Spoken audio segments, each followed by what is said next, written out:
Hello everyone, welcome back to my channel. Today for this video I will be showing you how can sign in into the Yahoo account of yours. So first thing you need to open a web browser and open a new tab. In search bar you need to type www.yahoo.com and press the enter.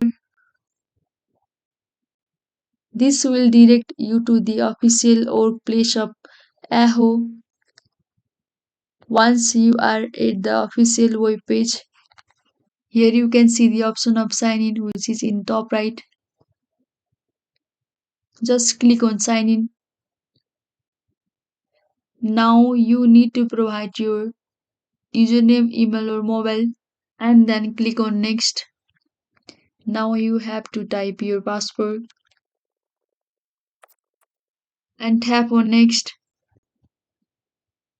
and this way you will be logged into Yahoo. Hope this video was helpful.